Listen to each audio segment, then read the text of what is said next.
আসসালামু আলাইকুম। আমি আজকে আপনাদের দেখাবো কলিজার সিঙ্গারা। মানে কলিজার যে সিঙ্গারা হয় এটা এত টেস্ট খেতে লাগে।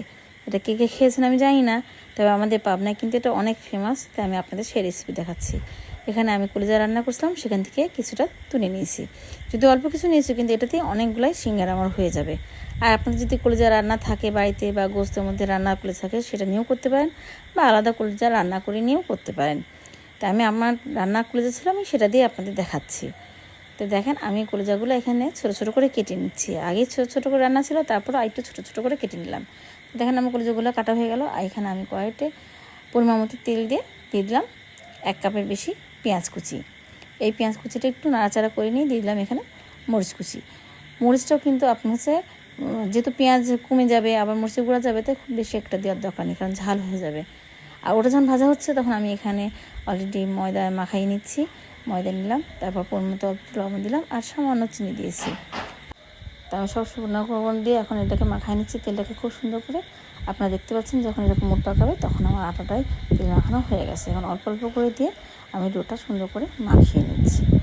আপনারা দেখতে পাচ্ছেন বারবার অল্প অল্প করে দিয়ে মাখিয়ে নিচ্ছি। আর এদিকে আমার পেঁয়াজটা কিন্তু ভাজা ভাজা হয়ে যাচ্ছে। তো এই পর্যায়ে আমি দেখছেন আমার পেঁয়াজটা প্রায় লাল হয়ে আসছে।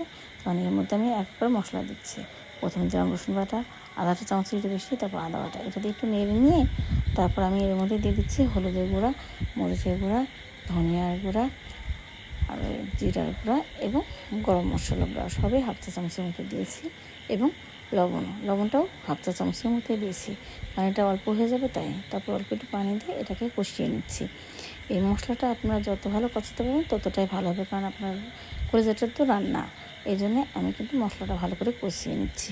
কারণ এর মধ্যে কলিজা দিলে তো কলিজাটা রান্না, তাই বেশি কষানো লাগবে না। আমি আবারও অল্প একটু পানি দিয়ে ভালো করে মশলাটা কষিয়ে নিয়ে তারপরে এর মধ্যে আমি দিয়ে দিচ্ছি সেই কলিজা, কেটে রাখা কলিজাটা দিয়ে সেটা দিয়ে একটু সুন্দর করে নেড়ে চেড়ে নিচ্ছি। খুব এখানে বেশি কষানো লাগবে না, যেহেতু আমার পেঁয়াজও কষানো হয়ে গেছে, কলিজাও কষানো হয়ে গেছে, তাই অল্প সামান্য পানি দিয়ে এটাকে আর একটু কষিয়ে নিলাম। নিলে এটা এদিকে আমার হয়ে গেছে।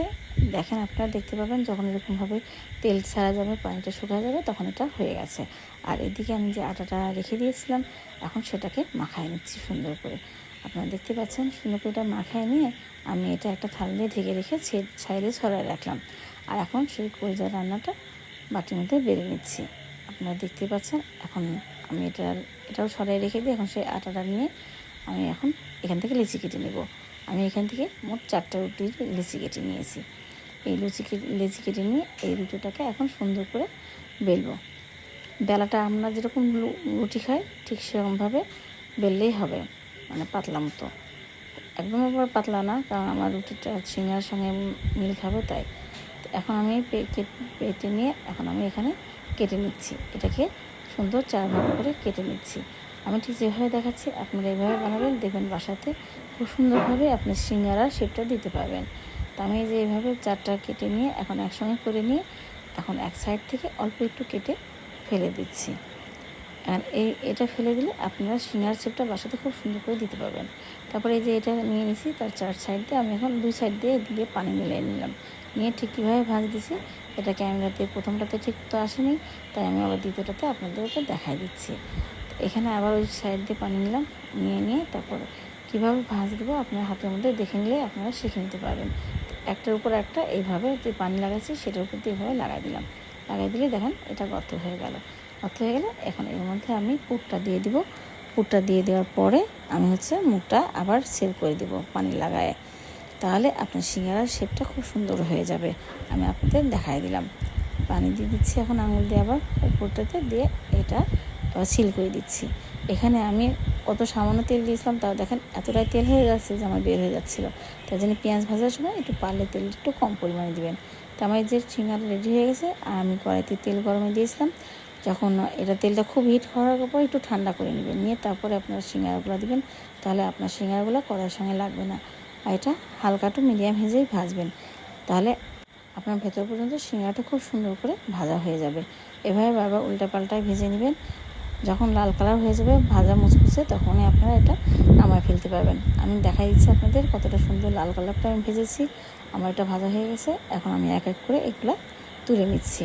এটা তুলে নিলে হয়ে গেল। এটা যে খুব রান্না কষ্ট ঝামেলা কোনো কিছুই নাই, খুব ইজি এবং খুব সহজে আপনাদের দেখাই দিলাম বাসাতেই কীভাবে কলিজা সিঙ্গারা বানাবেন, এবং এটা খেতে অনেক টেস্টি। এটা আমাদের পাবনাতে খুবই ফেমাস। এখন আর কে কোথায় খেয়েছেন আমি জানি না, তাই আপনাদের মাঝে আমি এটা শেয়ার করলাম। আমি একটা আপনাদের ভেঙেও দেখাই দিচ্ছি যে কতটা সুন্দর হয়েছে।